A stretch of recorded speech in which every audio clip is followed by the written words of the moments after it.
ত্রিপুরার পাহাড়ে বইছে ভোটের হাওয়া, মাঠে চলছে শক্তির লড়াই, শুরু হয়েছে সম্মানের যুদ্ধ। এডিসি নির্বাচন শুধু ভোট নয়, এক অস্তিত্বের লড়াই, ভবিষ্যৎ গড়ার স্বপ্ন। কার দখলে যাবে পরিষদ, কার দিকে ঝুঁকবে জনতার রায়, কোন প্রতিশ্রুতি জিতবে মানুষের মন। প্রতিটি গ্রাম, প্রতিটি বুথ উত্তেজনা চরম।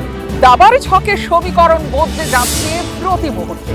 কে এগিয়ে, কে পিছিয়ে, কোথায় মিলছে লড়াইয়ের কেন্দ্রবিন্দু। সবচেয়ে দ্রুত, নির্ভরযোগ্য update, live ground report, exclusive বিশ্লেষণ আর সরাসরি চিত্র শুধুমাত্র আপনার প্রিয় নিউজ চ্যানেলে। এই লড়াই ক্ষমতা, এই লড়াই অধিকার রক্ষা, এই লড়াই আপনার কণ্ঠে। এডিসি নির্বাচন 2026 মিস করবেন না এক নজরও। সঙ্গে থাকুন, মুঠোফোনের স্ক্রলে রাখুন নিউজ নাও।